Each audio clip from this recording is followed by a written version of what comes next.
আপোনালোকলৈ ৰাসায়নিক জৰুৰীকালীন অৱস্থাৰ মডেলত স্বাগতম। এই মডেলৰ অন্তত আপুনি ৰাসায়নিক জৰুৰীকালীন অৱস্থাৰ চিনাক্ত কৰিব পাৰিব, ৰাসায়নিক জৰুৰীকালীন অৱস্থাৰ কাৰণসমূহ ব্যাখ্যা কৰিব পাৰিব, ৰাসায়নিক সঁজুলিৰ সংকেত আৰু লক্ষণসমূহ চিনাক্ত কৰিব পাৰিব, হানিকাৰক ৰাসায়নিকৰ বিৰুদ্ধে সাৱধানতা গ্ৰহণৰ পদক্ষেপসমূহ ব্যাখ্যা কৰিব পাৰিব আৰু ৰাসায়নিক জৰুৰীকালীন অৱস্থাৰ সময়ত স্বেচ্ছাসেৱকসকলৰ ভূমিকা ব্যাখ্যা কৰিব পাৰিব। আজি আমি ৰাসায়নিক জৰুৰীকালীন অৱস্থাৰ বিষয়ে শিকোঁ আহক।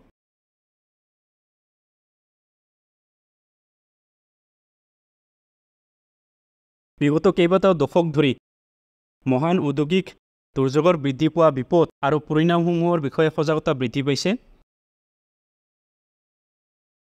এইটো চৰকাৰী পৰীক্ষা, গণমাধ্যমৰ প্ৰতিবেদন আৰু সমস্যাটোৰ সমাধানৰ বাবে নতুন জনসাধাৰণৰ প্ৰতিষ্ঠানসমূহৰ আৱিৰ্ভাৱ প্ৰকাশিত হৈছে। ঔদ্যোগিক দুৰ্ঘটনা প্ৰতিষেধক কোম্পানীসমূহৰ বৃদ্ধি আৰু শিল্পৰ বিপদ মূল্যায়নৰ নতুন সাহিত্য হ'ল সজাগতাৰ বৃদ্ধি প্ৰকাশৰ আন এক প্ৰতিফলন।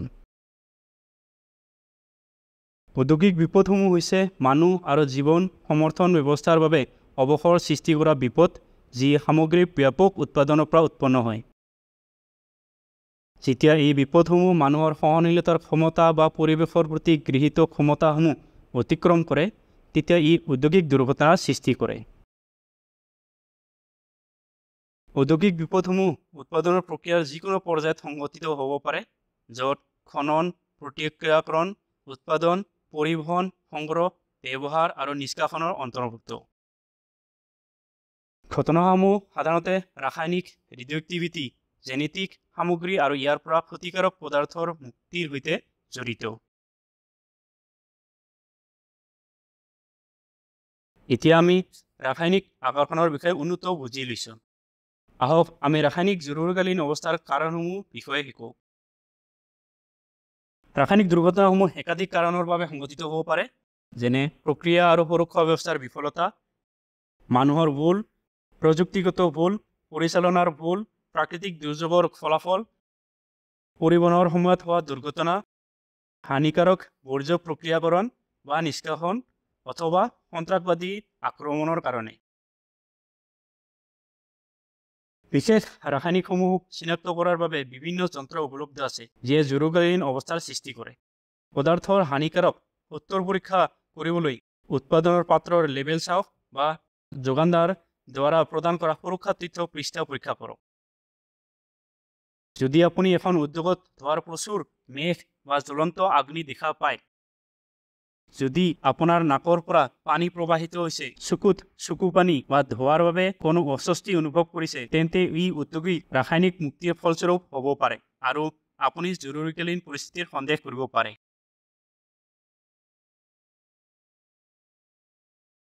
প্ৰদূষণৰ সংকেতসমূহ বাহ্যিক হয় আৰু সাধাৰণতে আপুনি নিজে দেখিবলৈ পোৱা যায়। এইবোৰ বস্তুগত আৰু কেতিয়াবা পৰিমাণগত হ'ব পাৰে। প্ৰদূষণৰ সংকেতসমূহৰ ভিতৰত কেতবোৰ হ'ল উল্কা, ক'লা আৰু চিচনি। উল্কা হৈছে ছালত উঠি থকা ৰঙা বাম্পছ বা দাগ। এইবোৰ আপোনাৰ ছালৰ পৃষ্ঠত এক প্ৰকাৰৰ ক'লা আৰু শৰীৰৰ এলাৰ্জি প্ৰতিক্ৰিয়া দেখুওৱাৰ সময়ত ঘটে। ফোঁহা হৈছে চকুৰ তলত পানীৰ সঞ্চয়ৰ বাবে হোৱা অৱস্থা। চকুৰ ফলাৰ এক কাৰণ হৈছে এলাৰ্জি। স্নিজিং সাধাৰণতে নাকৰ মিউকাছ মেমব্ৰেনত বিৰক্তি আৰু প্ৰদাহৰ বাবে ঘটে। এইবোৰ সাধাৰণতে সাময়িক হয় আৰু প্ৰদূষণৰ উৎস আঁতৰালে হ্ৰাস পাব পাৰে। তথাপি সিহঁতে কেতিয়াবা স্থায়ী হিচাপে ক্ষতি কৰিব পাৰে। লক্ষণসমূহ অভ্যন্তৰীণ হয় আৰু এইবোৰ দৃশ্যমান নহয়। ই কেৱল ৰাসায়নিকৰ প্ৰতি সংবেদনশীল ব্যক্তিজনৰ দ্বাৰা অনুভৱ কৰা হয় আৰু উদাহৰণসমূহৰ ভিতৰত যন্ত্ৰণা, চূৰ্ণতা, অৱসতা আৰু অন্যান্য অন্তৰ্ভুক্ত হয়। কেতিয়াবা এটি সংকেত কোনো লক্ষণক সূচিত কৰিব পাৰে। উদাহৰণস্বৰূপে, বমি হোৱা অনুভৱ এটি লক্ষণ, যি বুজাইছে যে কোনোবাই বমি কৰিবলৈ বোধ কৰিছেহি। ৰাসায়নিকৰ সৈতে প্ৰদূষণৰ বিভিন্ন সংকেত বা লক্ষণ থাকে, যিয়ে ইয়াৰ স্বভাৱ, প্ৰতিক্ৰিয়া আৰু প্ৰদূষণৰ পথৰ ওপৰত নিৰ্ভৰ কৰে। বহুতো ৰাসায়নিকৰ সৈতে প্ৰদূষণৰ সংকেত আৰু লক্ষণ সমান হয়, কিন্তু কিছুমান বিশেষ সংকেত আছে যি বিশেষ পদাৰ্থৰ সংকেত প্ৰদান কৰে। উদাহৰণস্বৰূপে অচিমিয়াম টেক্ট্ৰট্ৰাক্সৰ বা স্পে চকুৰ কৰ্ণিয়াক ক্ষতি কৰে, যিয়ে আপোনাৰ চকুৰ বাবে ভীতিৰ অনুভূতি সৃষ্টি কৰিব পাৰে আৰু ই কলা কৰিবলৈ সক্ষম হয়। আপুনি যিসকল ৰাসায়নিকৰ সৈতে কাম কৰে আৰু লেবৰেটৰীত থকা আন ৰাসায়নিকসমূহৰ সংকেত আৰু লক্ষণ জনাটো অতিকৈ গুৰুত্বপূৰ্ণ। অধিক জানিবলৈ প্ৰতিটো টেবত ক্লিক কৰক। ৰাসায়নিক প্ৰদূষণৰ ক্ষেত্ৰত আমাৰ ছালে কিছু স্পষ্ট সংকেত দিব পাৰে। খচখচীয়া ৰঙা, জ্বলা, ফহা উঠা বা ৰেচ বা উল্কাই আপোনাৰ ছালে কিছুমান ৰাসায়নিক পদাৰ্থ গ্ৰহণ কৰিছে বুলি চিনাক্ত কৰাৰ সংকেত হ'ব পাৰে।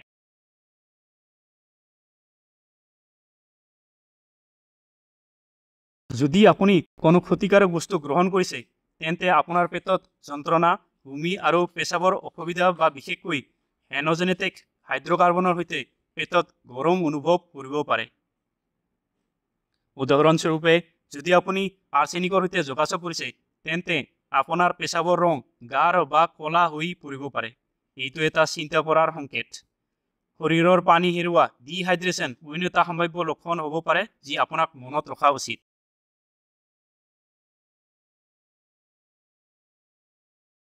যেতিয়া ইনহেলেশ্যনৰ মাধ্যমে ৰাসায়নিক প্ৰদূষণ হয়, আপুনি বিভিন্ন সংকেত আৰু লক্ষণ অনুভৱ কৰিব পাৰে। এইবোৰত টোপনি অনুভৱ কৰা, চকুৰ অলপ ধোৱা বা মূৰৰ বিষ আৰু সজাগতা হ্ৰাস কৰা অন্তৰ্ভুক্ত। আপুনি বিভ্ৰান্তি বা অলসতা, নাকৰ পৰা পানী ওলাই যোৱা, শুকান বা খচখচীয়া গোল, মন্দ দৃশ্য, শ্বাসৰ অভাৱ, তীব্ৰ শ্বাস প্ৰশ্বাস আৰু হৃদস্পন্দনৰ বৃদ্ধি আদি সকলো সম্ভাৱ্য সংকেত হিচাপে দেখা পায়। এই সংকেতসমূহ চিনাক্ত কৰাটো সুৰক্ষিত ঠাইবলৈ অত্যাৱশ্যক।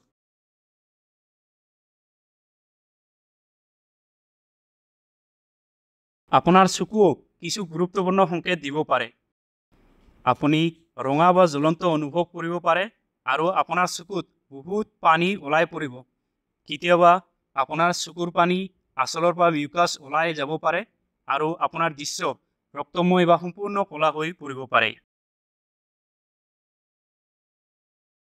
এতিয়া আহক আমি হানিকাৰক ৰাসায়নিকৰ বিৰুদ্ধে সুৰক্ষাৰ বিষয়ে শিকোঁ। ব্যক্তিগত সুৰক্ষা সামগ্ৰী বা PPE হানি প্ৰদূষণৰ বিৰুদ্ধে সুৰক্ষাৰ অন্তিম ৰেখা।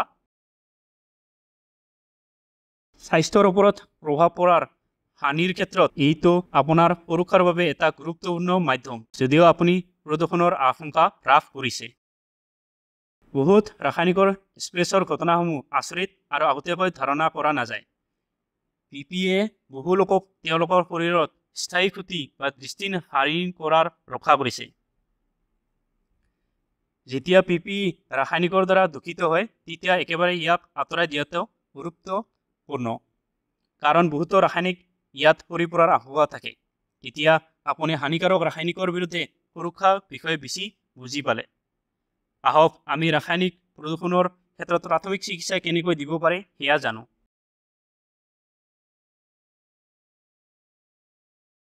যদি আপুনি কোনো ৰাসায়নিক সংস্পৰ্শ কৰে, তেন্তে এই পদক্ষেপসমূহ অনুসৰণ কৰক।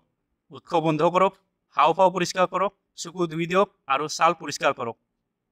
প্ৰতি পদক্ষেপক ক্লিক কৰি অধিক জানক।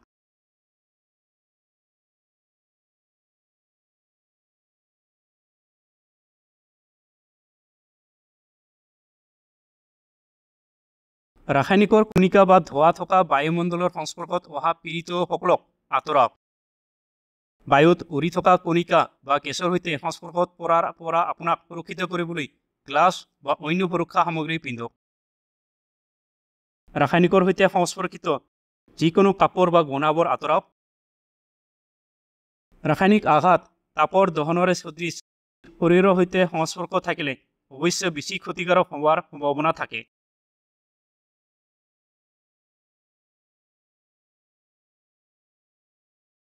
প্ৰভাৱিত ব্যক্তিক ফ্ৰেছ এয়াৰলৈ লৈ যাওক। ইয়াৰ অৰ্থ হৈছে আন এখন কোঠাত যোৱা বা ঘৰ বা আক্ৰান্ত ঠাইৰ পৰা বাহিৰ হোৱা। যদি পালছ বা শ্বাস প্ৰশ্বাস নাথাকে, তেন্তে চেষ্ট কম্প্ৰেছন আৰম্ভ কৰক।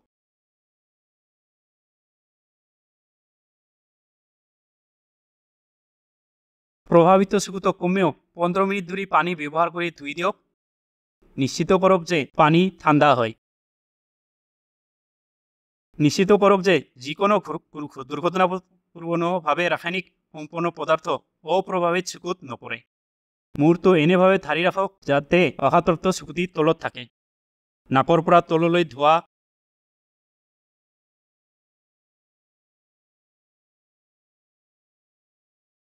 পানী সক্ৰিয় কৰা ৰাসায়নিক যেনে চূণৰ পৰা ছাল পৰিষ্কাৰ কৰিবলৈ পানী ব্যৱহাৰ নকৰিব।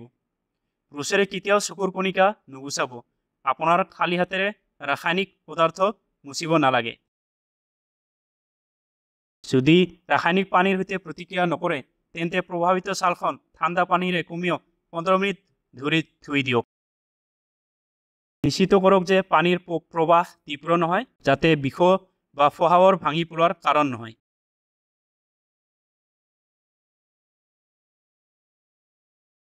কিছুমান ৰাসায়নিকে দহনৰ সৃষ্টি কৰে।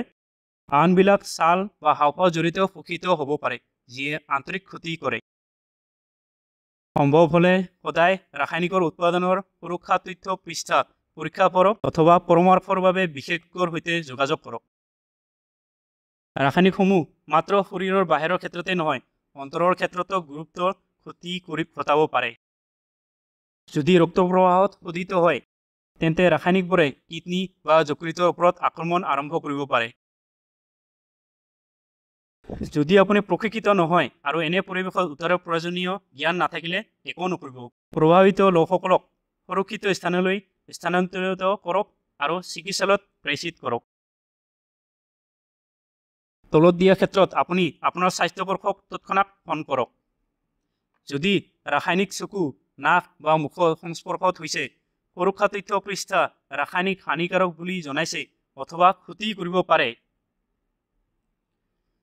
পাত্ৰৰ লেবেলত কৰ'চিভ উপাদানৰ বিষয়ে উল্লেখ আছে যিয়ে ছালখন ক্ষতি কৰিব পাৰে।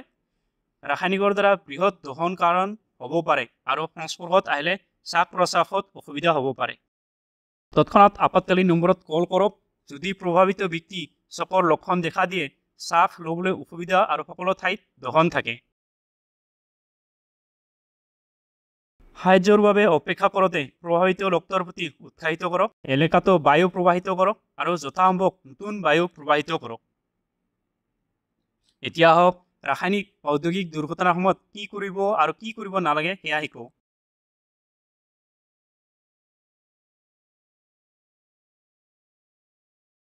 ৰাসায়নিক বা ঔদ্যোগিক দুৰ্ঘটনাৰ সময়ত এই দিশা নিৰ্দেশনাবোৰ অনুসৰণ কৰক। সুৰক্ষিত ঠাই বা আশ্ৰয়ত উপস্থিত হোৱাৰ পিছত নতুন কাপোৰ পিন্ধক আৰু হাত ভালদৰে ধুই লওক। অগ্নি আৰু আপতকালীন সেৱাৰ বাবে 101, আৰক্ষী সেৱাৰ বাবে 100, চিকিৎসা সেৱাৰ বাবে 108 আৰু ৰাষ্ট্ৰীয় আপতকালীন নম্বৰ 112 কল কৰক। সুৰক্ষিত স্থানৰ পৰা কাৰখানাৰ বা উদ্যানৰ জনসাধাৰণ সূচনা প্ৰণালী শুনক আৰু জিলাৰ প্ৰশাসন অগ্নিস্বাস্থ্য আৰক্ষী আৰু আন সংশ্লিষ্ট কৰ্তৃপক্ষৰ পৰা পৰামৰ্শৰ বাবে স্থানীয় ৰেডিঅ' বা টিভি চেনেলসমূহ মনোযোগ দিয়ক। চৰকাৰী কৰ্তৃপক্ষক শুদ্ধ আৰু সঠিক তথ্য প্ৰদান কৰক। বিদ্যালয় দোকান থিয়েটাৰ আদি জনসমাগম স্থানত আনক ঘটনাৰ বিষয়ে অৱগত কৰক। খালী কৰাৰ সময়ত ভিগা ৰুমাল বা কাপোৰ মুখত আৱৰণ কৰি ৰাখক। বৃদ্ধ ৰোগী দুৰ্বল অক্ষম আৰু আন লোকসকলক ঘৰৰ ভিতৰত ৰাখক আৰু দৰ্জা আৰু খিৰিকী সম্পূৰ্ণ বন্ধ কৰক। পেনিক হ'ব নালাগে। শান্ত আৰু সোনকালে বায়ুৰ দিশৰ পৰিপ্ৰেক্ষিতত আঁতৰাওক। উৰা বাতৰিলৈ মনোযোগ দিব নালাগে আৰু উৰা বাতৰি বিস্তাৰিত নকৰিব। কৰ্তৃপক্ষৰ দ্বাৰা নিৰ্দেশিত হৈ পৰিস্থিতি অনুযায়ী আঁতৰাৰ বাবে প্ৰস্তুত থাকক।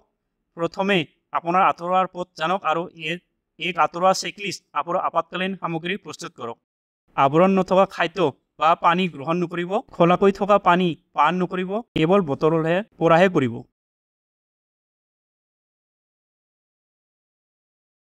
এতিয়া আমি ৰাসায়নিক দুৰ্ঘটনাৰ আগতে হোৱাৰ সময়ত আৰু পিছত গ্ৰহণ কৰিব লগা সুৰক্ষাৰ বিষয়ে বেছি বুজি পাইছোঁ।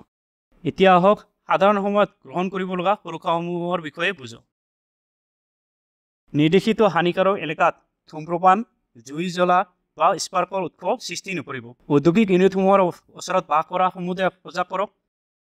তেওঁলোকক উদ্যোগিক ইউনিটসমূহৰ স্বৰূপ আৰু সজাগতাৰ বিষয়ে অধিক সজাগ থাকিব লাগে। যদি আপুনি এনে এলেকাত থাকে য'ত উদ্যোগ আছে, তেন্তে সেইসকলৰ দ্বাৰা ব্যৱহৃত বা সংৰক্ষণ বা ৰাসায়নিকৰ বিষয়ে জানক আৰু লিকেজ হোৱা অৱস্থাত প্ৰতিৰোধমূলক ব্যৱস্থা জনাৰ চেষ্টা কৰক। জড়িত পদাৰ্থৰ শাৰীৰিক আৰু ৰাসায়নিক গুণাৱলী জানক আৰু মাত্ৰ তথ্যৰ ভিত্তিত আঁতৰা আৰম্ভ কৰক। আপোনাৰ সকলো প্ৰয়োজনীয় তথ্য থাকিলেহে সঁহাৰি জনোৱা উচিত, কাৰণ অবৈধ প্ৰতিক্ৰিয়া সম্ভাৱনা বা প্ৰদূষণ অধিক বৃদ্ধি কৰিব পাৰে। আপতকালীন সময়ত সৰ্বাধিক নিকটতম বিপদজনক ঔদ্যোগিক অগ্নি নিৰ্বাপক, আৰক্ষী ষ্টেচন, নিয়ন্ত্ৰণ কোঠা, স্বাস্থ্য সেৱা আৰু জিলাৰ নিয়ন্ত্ৰণ কোঠাৰ যোগাযোগৰ নম্বৰ ৰাখক। হানিকাৰক ৰাসায়নিক উৎপাদন বা প্ৰস্তুত কৰা উদ্যোগিকসমূহৰ ওচৰত বাস কৰিবলৈ এৰাই চলক। চৰকাৰী বা স্বেচ্ছাসেৱী সংস্থা বা ঔদ্যোগিক ইউনিটসমূহৰ দ্বাৰা আয়োজিত সকলো সক্ষমতা গঠনকাৰী কাৰ্যসূচীসমূহত অংশগ্ৰহণ কৰক। সমুদায়ৰ বাবে এক দুৰ্ঘটনা পৰিচালনা পৰিকল্পনা প্ৰস্তুত কৰাত অংশগ্ৰহণ কৰক আৰু সুৰক্ষিত আশ্ৰয় আৰু সহজ প্ৰৱেশ পথ চিহ্নিত কৰক। পৰিয়ালৰ দুৰ্ঘটনা পৰিচালনা পৰিকল্পনা প্ৰস্তুত কৰক আৰু সেয়া সকলো পৰিয়ালৰ সদস্যক বুজাই দিয়ক। পৰিয়াল অথবা ঘৰৰ ওচৰ চুবুৰীয়াক বিভিন্ন বিভাগত বা বিপদজনক ৰাসায়নিক পদাৰ্থবোৰৰ মৌলিক বৈশিষ্ট্যৰ বিষয়ে আৰু চিকিৎসাৰ বাবে আৱশ্যক প্ৰাথমিক চিকিৎসাৰ বিষয়ে জনাওক। আপতকালীন পৰিস্থিতিৰ মোকাবিলা কৰিবলৈ উপযুক্ত সংখ্যক ব্যক্তিগত সুৰক্ষা সামগ্ৰী উপলব্ধ কৰাটো প্ৰয়োজন। ঘৰতে আৱশ্যক সামগ্ৰী, ঔষধ, নথিপত্ৰ আৰু মূল্যৱান সামগ্ৰীৰ একটি আপতকালীন কিট প্ৰস্তুত কৰক। এতিয়া আহক ৰাসায়নিক জৰুৰীকালীন সময়ত স্বেচ্ছাসেৱকসকলৰ ভূমিকা কেনেকুৱা সেয়া শিকো। স্বেচ্ছাসেৱকসকলে ৰাসায়নিক জৰুৰীকালীন সময়ত বিভিন্ন ধৰণে সহায় কৰিব পাৰে। স্বেচ্ছাসেৱকসকলে মানুহলৈ সংকেত প্ৰসাৰণ কৰাত সহায় কৰিব পাৰে। তেওঁলোকে লোকসকলক সুৰক্ষিত ঠাইলৈ আঁতৰাবলৈ সহায় কৰিব পাৰে। স্বেচ্ছাসেৱকসকলে সঠিক প্ৰতিক্ৰিয়া আৰু প্ৰভাৱিত লোকসকলৰ সুৰক্ষাৰ বাবে কৰ্তৃপক্ষৰ সৈতে সহযোগিতা কৰিব পাৰে। স্বেচ্ছাসেৱকসকলে বিষাক্ত প্ৰদূষণৰ সম্ভাৱ্য উৎসসমূহ পৰিচয় কৰিব পাৰে আৰু কৰ্তৃপক্ষক সহায় কৰিব পাৰে। স্বেচ্ছাসেৱকসকলে খুব সাৱধান থাকিব লাগে আৰু যিকোনো অস্বাভাৱিক বা সন্দেহজনক সামগ্ৰী বা কাৰ্যকলাপ লক্ষ্য কৰিলে সেই বিষয়ে কৰ্তৃপক্ষক অৱগত কৰক। স্বেচ্ছাসেৱকসকলে প্ৰদূষিত অঞ্চলৰ পৰা লোকসকলক স্থানান্তৰ কৰাত সহায় কৰিব পাৰে আৰু স্থানান্তৰৰ পাছত প্ৰাথমিক চিকিৎসা প্ৰদান কৰিব পাৰে। স্বেচ্ছাসেৱকসকলে সমুদায়ৰ মাজত প্ৰদূষিত খাদ্য, ভূমি বা পানীৰ পৰা সংক্ৰমণৰ বিষয়ে আৰু বায়ুতলত পৰিবহণৰ বিষয়ে জনসচেতনতা বৃদ্ধি কৰিব পাৰে। আমি এতিয়া এই মডেলটোৰ অন্তলৈ আহি পাইছোহি। এতিয়া মূল বিষয়সমূহ পুনৰালোচনা কৰোঁ। আমি শিকিছোঁ যে ঔদ্যোগিক দুৰ্ঘটনা আৰু তাৰ ফলাফলৰ বিষয়ে সচেতনতা বৃদ্ধি পাইছে। বিশেষকৈ ঔদ্যোগিক হানিৰ ক্ষেত্ৰত ৰাসায়নিক দুৰ্ঘটনাসমূহ বিভিন্ন কাৰণৰ পৰা উৎপন্ন হ'ব পাৰে, য'ত প্ৰক্ৰিয়াৰ বিফলতা, মানুহৰ ভুল, প্ৰযুক্তিগত ভুল, পৰিচালনাৰ ভুল, প্ৰাকৃতিক দুৰ্যোগ, পৰিবহণৰ সময়ত সংঘটিত দুৰ্ঘটনা, বিপদজনক বৰ্জ্য প্ৰক্ৰিয়াকৰণ আৰু সন্ত্ৰাসবাদীৰ আক্ৰমণৰ অন্তৰ্ভুক্ত। এটা ৰাসায়নিক আপদাত চিনি পোৱা মানে হৈছে পৰিৱেশত ধোৱা, জুই, অস্বস্তি, নাকৰ পৰা পানী ওলাই থকা আৰু চকুৰ কঁপনিৰ দৰে চিহ্ন বিচৰা। ৰাসায়নিক প্ৰদূষণৰ চিহ্নবোৰ বাহ্যিক আৰু আন্তৰিক হয়, যেতিয়া লক্ষণবোৰ অন্তৰ্নিহিত আৰু বিষয়গত হয়, যিয়ে ৰাসায়নিকৰ স্বৰূপ আৰু পৰিৱেশৰ পথৰ ওপৰত নিৰ্ভৰ কৰে। বিপদজনক ৰাসায়নিকৰ বিৰুদ্ধে সুৰক্ষাৰ বাবে ব্যক্তিগত সুৰক্ষা সামগ্ৰী বা PPE ব্যৱহাৰ কৰক আৰু নিৰ্দিষ্ট প্ৰাথমিক চিকিৎসাৰ প্ৰক্ৰিয়া অনুসৰণ কৰক। ৰাসায়নিক আপদাৰ বাবে আৱশ্যকীয় সামগ্ৰীৰ সৈতে মেৰামতি আৰু আপতকালীন কিট প্ৰস্তুত কৰক। এতিয়া সময় হৈছে আপোনাৰ বিষয়টো বুজাৰ পৰীক্ষা কৰাৰ। এইটো এক মূল্যায়ন ব্যৱস্থা। সকলো প্ৰশ্ন সমানভাৱে মূল্যায়িত কৰা হৈছে। আপোনাৰ পৰীক্ষা উত্তীৰ্ণ হোৱাৰ বাবে অন্ততঃ 60% নম্বৰ পাব লাগিব। প্ৰশ্নবোৰ গুৰুত্ব সহকাৰে পঢ়ক আৰু উপযুক্ত বিকল্প বাছক।